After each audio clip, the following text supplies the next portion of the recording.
ನಿಮಗೆ ತಿಂಗಳ 2000 ರೂಪಾಯಿ ಹಣ ಬರ್ತದ ನಿಮಗೆ? ಇಲ್ಲ ಬರ್ತಾ ಇಲ್ಲ. ಮೊದಲು ಬರ್ತಾ ಇತ್ತು, 3 ತಿಂಗಳು ಬಂತು, ಅಕ್ಕಿ ಕಾಸು ಬಂತು, ಈ ಕಾಸು ಬಂತು, ಆಮೇಲೆ ನಿಂತೋಗಿದೆ. ಇವಾಗ ಹೋಗಿ ಕೇಳಿದ್ರೆ ನಿಂತೋಗಿದೆ ಅಂದ್ರು. ನಮಗೆ 1200 ರೂಪಾಯಿ ಬರ್ತದೆ, ಅದು ಮಾತ್ರ ಬರ್ತಾ ಇದೆ. ಇಲ್ಲ ಹೋದ್ ತಿಂಗಳೇ ನಿಲ್ಸ್ಬಿಟ್ಟಿದ್ದಾರೆ. ಹೋದ್ ತಿಂಗಳು ಓಟ ಆಯ್ತಲ್ಲ, ಆ ತಿಂಗಳೇ ನಿಲ್ಸ್ಬಿಟ್ಟಿದ್ದಾರೆ. ನಾವು ಕೇಳಕ್ ಹೋಗಿಲ್ಲ, ಲೆಟ್ರೆ ಬರ್ತ್ ಕಳಿಸ್ತೋ. ಇನ್ನು ಪೋಸ್ಟ್ ಆಫೀಸ್ಗೆ, ಅಲ್ಲಿ ದೊಡ್ಡ ಪೋಸ್ಟ್ ಆಫೀಸ್ಗೆ ಹೋಗಿ ಬರ್ತ್ ಕಳ್ಸಿದೀವಿ, ಯಾವುದು ಉತ್ತರ ಇಲ್ಲ. ನಾವಿಲ್ಲೇ ಇರೋದು, ಇಲ್ಲೇ ಮಾವಳ್ಳಿಲೇ SK ಲೈನು. ನಾವು ಸುಮಾರು ವರ್ಷದಿಂದ 10 ವರ್ಷದಿಂದ ಮಾವಳ್ಳಿಲೇ. ನಾವು ಸುಮಾರು ವರ್ಷ ಹಿಂದೆಗಡೆ ರೋಡಲ್ಲಿದ್ದೋ SK ಲೈ, ಇದರಲ್ಲಿ ಮಿಡ್ಲ್ ಸ್ಕೂಲ್ ರೋಡಲ್ಲಿ, ಔಟಸ್ಸಲ್ಲಿ. ಆಮೇಲೆ ಅವರು ಖಾಲಿ ಮಾಡ್ತಾರೆ ಅಂತ ಒಂದು 25 ವರ್ಷ ಅಲ್ಲೇ ಇದ್ದೆ ನಾನು, ಸಟ್ರು ಮನೆಯಲ್ಲಿ. ಅಕ್ಕಿ ಕೊಡ್ತಾ ಇದ್ದಾರೆ, ಅಕ್ಕಿ ರಾಗಿ ಕೊಡ್ತಾ ಇದ್ದಾರೆ. ಅಕ್ಕಿ ಕಾಸು ಇಲ್ಲ ಮನೆ, ಅಕ್ಕಿ ಕಾಸು ಇಲ್ಲ, 2000 ರೂಪಾಯಿಯೂ ಇಲ್ಲ, ಯಾವುದೂ ಇಲ್ಲ. ನಿಲ್ಸ್ಬಿಟ್ಟಿದ್ದಾರೆ. ನಾವು ರಾಜಾಜಿನಗರ ಪೋಸ್ಟ್ ಇದ್ರಲ್ಲಿ ಇರೋದು ನಾವು.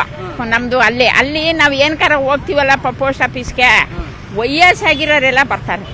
ಅಮ್ಮ ನಮ್ಮ ದುಡ್ಡು ಬಂದಿಲ್ಲ, ಹೋಗ್ರಿ ನೀವು ಇದಕ್ಕೆ ಹೋಗಿ ಕೇಳ್ರಿ ಅಂತ ಬರ್ತಾ ಇಲ್ಲಪ್ಪ. ಸುಮಾರು ಜನದಲ್ಲಿ ಪೋಸ್ಟ್ ಆಫೀಸ್ ಹತ್ರ ಬೆಂಗಳೂರು ಒಂದಲ್ಲಿ ನೋಡಿದ್ದೀರಲ್ಲ, ಅಲ್ಲಿ ಕ್ಯೂ ಗಟ್ಲೆ ನಿಂತಿರ್ತಾರೆ. ನಿಮಗೆ ಬರ್ತಾ ಇದೆಯಾ? ನಮ್ದು ಆಲೆ 3 ತಿಂಗಳಿಂದ ನಿಂತೋಗಿದೆ. ನಂದು ಮೊದಲು ಬರ್ತಿತ್ತು, 2000 ರೂಪಾಯಿ ಬರ್ತಿತ್ತು. ಈಗ ಬರ್ತಾ ಇಲ್ಲ. ಈಗ ಹಾಕ್ತಾರೆ ಹೋಗ್ರಿ ಅಂತಾರೆ. ಅವ್ರು ಹಾಕ್ತಾರೆ ಹೋಗ್ರಿ.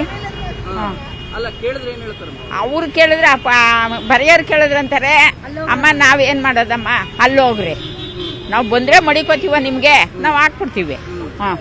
ಬರ್ರಿ. ಹೌದು, ಈಗ ಪ್ರತಿಯೊಂದು ಬೆಲೆ ಜಾಸ್ತಿ ಮಾಡಿದಾರಲ್ವಾ. ಈ ವಯಸ್ಸಾಗಿರೋರು ಈಗ ಕೈ ಆಕ್ಸಿಡೆಂಟ್ ಆಗಿ ನಾವು ಮನೇಲಿ ಕೂತಿದೀವಿ, ಯಾತ್ರೆಯಲ್ಲಿ ತಿನ್ನೋದು ಸರಿ ಹೇಳಿ? ಮನೆ ಕೆಲಸ ಮಾಡೋರ್ಗೆ ನಿಲ್ಲಿಸ್ತೀರಾ, 2 ಲಕ್ಷ 3 ಲಕ್ಷ ಬಾಡಿಗೆ ಬರೋರ್ ಮನೆಗಾದ್ರೆ ದುಡ್ಡು ಹಾಕ್ತೀರಾ ಅಲ್ವಾ ಸ್ವಾಮಿ? ನಮ್ದು 3 ತಿಂಗಳಾಯ್ತು, ನಮ್ದು ಬರ್ತಾ ಇಲ್ಲ. ಸಾರಿ ಸರ್, ನಾನು ಮಾಡಿಸಿಲ್ಲ, ಮಾಡಿಸ್ಕೊಂಡಿಲ್ಲ. ನಮ್ಮಮ್ಮ ಮಾಡಿದ್ರೆ ಬರ್ತಾ ಇದೆ, ಅವ್ರಿಗೆ ಮದರ್ ಬರ್ತಾ ಇದೆ.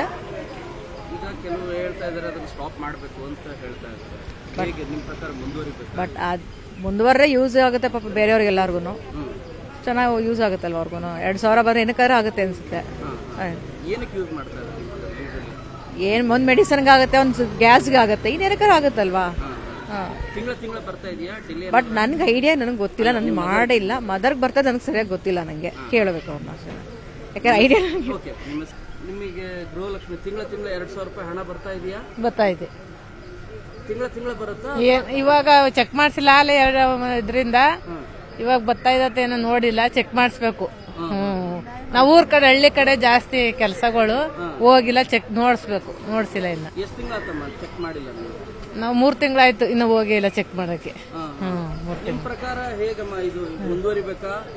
ಕೆಲವರು ಹೇಳ್ತಾ ಇದಾರೆ ಇಲ್ಲ ಸ್ಟಾಪ್ ಮಾಡ್ಬಿಡ್ಬೇಕು, ಬೇಡ ಅಂತೆಲ್ಲ ಹೇಳ್ತಾ ಇದಾರೆ. ಏನು ನಮ್ಗೇನ್ ಗೊತ್ತಾಗಲ್ಲ, ಹಳ್ಳಿ ಜನ. ಅಲ್ಲಮ್ಮ, ನಿಮಗೆ ಅನುಕೂಲ ಆಗ್ತಿದೆಯಲ್ವಾ ಇದು ಮುಂದುವರಿಬೇಕಾ ಇಲ್ಲ ಸ್ಟಾಪ್ ಮಾಡ್ಬಿಡ್ಬೇಕಾ? ಏನೋ ನಮಗ್ ಗೊತ್ತಾಗೋದಿಲ್ಲ. ಏನೋ ಯಾರು ಮುಂದುವರಿತಾರೆ ಅವ್ರು ಬೆಳೀಲಿ, ಇವ್ರು ಅಂತಲ್ಲ. ತಿಂಗಳ 2000 ರೂಪಾಯಿ ಬರ್ತಾ ಇದೆಯಲ್ಲ, ಅದೇ ನಮ್ದು ನಮ್ಗೆ ಯಾಕೆ ಕೊಡ್ತಾರೆ? ನಾವು ರೈತರು ಕೊಟ್ಟದ್ದ ಯಾವ್ದೊಂದು ಮಾಡದ್ದ ಅವ್ರು ನಮ್ದು ನಮ್ಗೆ ಕೊಡ್ತಾರೆ. ಅವ್ರೇನು ಇದರಿಂದ ಏನ್ ಕೊಡಲ್ವಲ್ಲ. ಮುಂದುವರಿಲ್ಲ ಹಿಂಗೆ ಕೊಡ್ತಾ ಇರ್ಲಿ ಅಂತ ನಿಮ್ಮ ಅನ್ಸಿಕೆ? ನೀವೇನ್ ಹೇಳ್ತೀರಿ? ತಿಂಗಳ ಹಿಂಗೆ ಕೊಡ್ತಾ ಇರ್ಲಿ? ನಮ್ಗೇನ್ ಅದೇನು ಅಭ್ಯಂತರ ಇಲ್ಲ, ಕೊಟ್ಟರು ಆಗ್ಬೋದು, ಕೊಡದೇ ಇದ್ರು ಆಗ್ಬೋದು. ಕನ್ನಡಿಗರ ಮೆಚ್ಚಿನ ನಿಮ್ಮ ನ್ಯೂಸ್ 18 ಕನ್ನಡ ಈಗ ವಾಟ್ಸ್ಆಪ್ನಲ್ಲಿಯೂ ಲಭ್ಯ. ಕರ್ನಾಟಕ ಮತ್ತು ದೇಶ ವಿದೇಶದ 360 ಡಿಗ್ರಿ ಸುದ್ದಿ ವಿವರವನ್ನ ನೀವು ನಿಮ್ಮ ಕೈ ಬೆರಳುಗಳಲ್ಲಿಯೇ ಪಡೆಯೋದಿಕ್ಕೆ ಈ QR ಕೋಡ್ ಅನ್ನ ಸ್ಕ್ಯಾನ್ ಮಾಡಿ. ನಮ್ಮ ಚಾನೆಲ್ ಅನ್ನ ಫಾಲೋ ಮಾಡಿ, ನೋಟಿಫಿಕೇಶನ್ ಆನ್ ಮಾಡಿ.